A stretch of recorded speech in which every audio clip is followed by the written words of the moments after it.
No programa de Fato e de Direito de hoje, nós vamos falar sobre a precarização do direito do trabalho.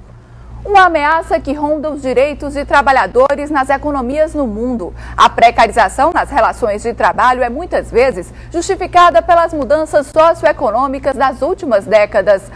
O Brasil foi um dos países em que mais se tentou a retirada de direitos trabalhistas, adotando a flexibilização dessas garantias, sob a alegação de que assim era possível manter o nível de emprego.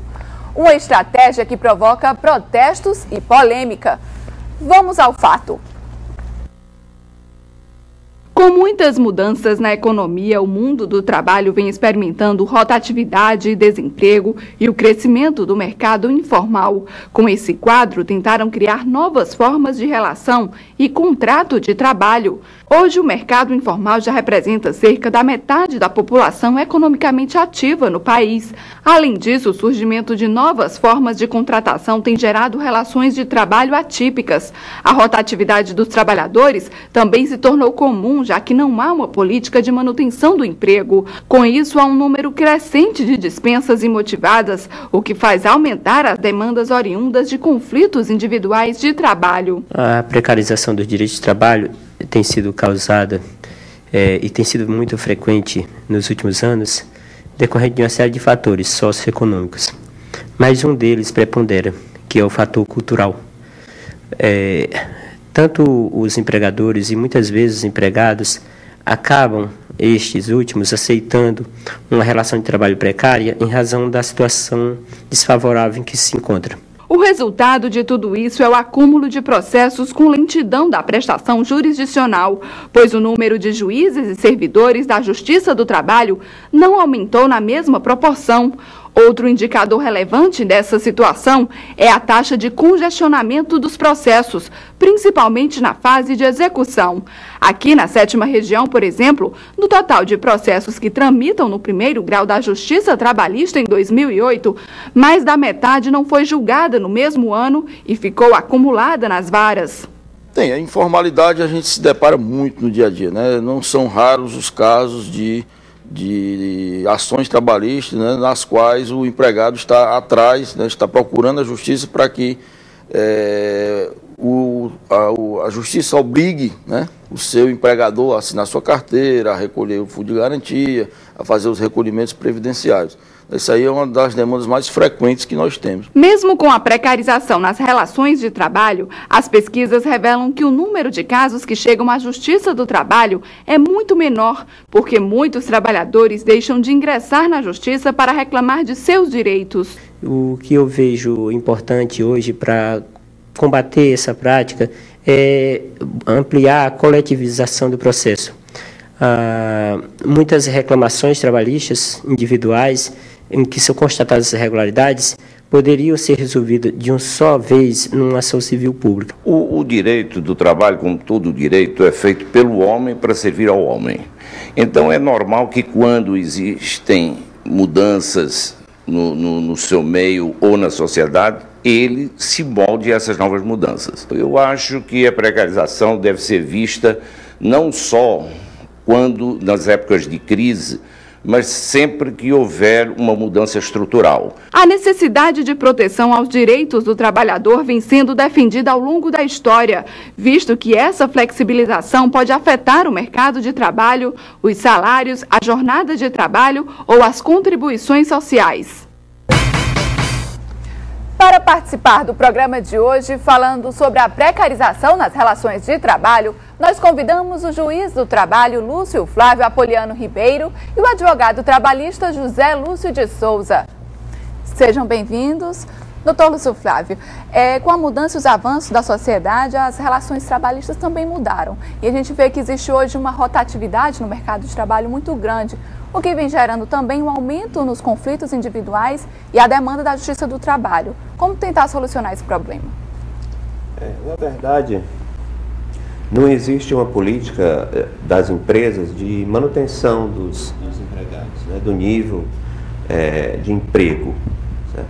Os empregados não têm garantias, a não ser em algumas situações especiais, de que o seu emprego será mantido. Então, a menor situação de dificuldade da empresa, o empregado é simplesmente dispensado, né? A empresa não tem uma preocupação em manter o empregado, mesmo diminuindo um pouco os lucros, né? Os lucros que obteria. Então, em situações muito comuns de demissão em massa, demissões imotivadas, não existe essa preocupação das empresas em manter, e nem existe uma garantia especial do direito, né? A não ser em algumas situações especiais, como no caso das empregadas gestantes, no caso do acidentado do trabalho, né? E nessas hipóteses que o empregado tem alguma garantia de emprego, né? Mas mesmo que ele passe muito tempo na empresa, ele simplesmente vai poder ser demitido, e a única garantia que ele vai ter é o saque do fundo de garantia. Numa situação dessa, ele precisa procurar então a Justiça do Trabalho. Bom, se a dispensa for assistida pelo sindicato e houver o pagamento dos direitos trabalhistas, normalmente, a quitação for normalmente feita com assistência do sindicato, pode não haver a necessidade de um empregado buscar a Justiça do Trabalho. Mas se ele, por acaso, entender que alguns dos seus direitos não foram reconhecidos, quitados pela empresa, certamente ele buscará a Justiça do Trabalho, né? Doutor José Lúcio, o senhor concorda que realmente falta essa política de manutenção do emprego hoje?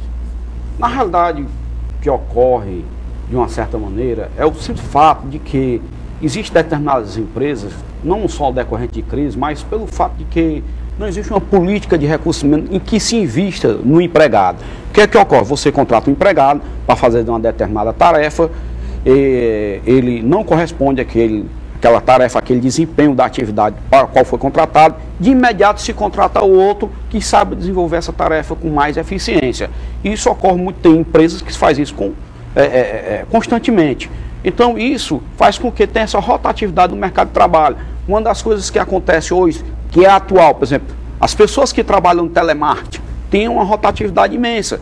Por quê? Porque como trabalha com digitação, tem problema de ler. Normalmente, a durabilidade do empregado dele numa atividade dessa é um ano e meio. Porque o desgaste é grande, tem problema de voz, tem, como eu já falei, o problema de digitação envolve o problema de ler, que é uma doença hoje do século atual e tudo. Então, faz com que tenha uma rotatividade muito grande. E a empresa não está passando por nenhuma crise, não.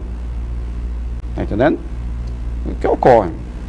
Okay. Como a gente viu na matéria, o trabalho informal tem aumentado bastante, né? Então, assim, de que forma esses trabalhadores autônomos, informais, podem ter acesso à Justiça do Trabalho? O trabalho informal aumenta porque os empregados dispensados, eles têm que procurar alguma atividade para fazer, né? Então, se ele já não está mais empregado, né, ele pode receber durante algum tempo o seguro-desemprego, mas isso aí vai se acabar. Então, ele busca o mercado informal, coloca uma pequena venda, um pequeno comércio, na tentativa de sobreviver.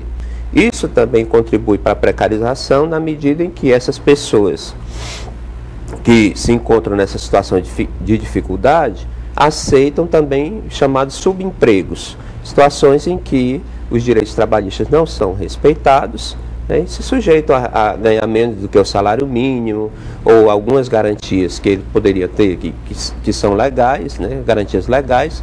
As empresas acabam por desrespeitar e mesmo assim o trabalhador se submete àquele emprego nessas condições de precarização, né, em condições em que os seus direitos não são plenamente respeitados, né.